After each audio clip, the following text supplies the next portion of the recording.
সেই সব মায়েদের জন্য আজকের মেসেজটা, যারা বাচ্চার জন্য জীবনে নিজের পায়ে দাঁড়িয়ে ইনকাম করতে পারলো না। এটা কিন্তু কোনোভাবেই কোনো খারাপ জিনিস নয়, এটাতে মন ছোট কোনো মাই করে না। কিন্তু যারা এই সমস্ত মহিলাদেরকে মনে করে এরা পিছিয়ে পড়া মহিলা, না, এরাই কিন্তু সমাজটা তৈরি করছে।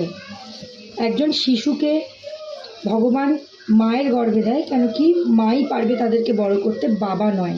তাহলে তো বাবার পেটেই দিত। বাবার মায়ের মধ্যে কিন্তু অনেক তফাৎ আছে।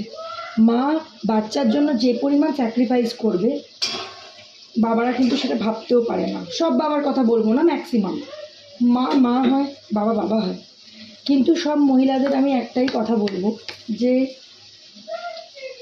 যত যাই করো না কেন মনের জোর হারাবে না। বাচ্চা সংসার সবের মাঝখানে নিজের শিরদাঁড়াটা কখনো বেঁকতে দেবে না।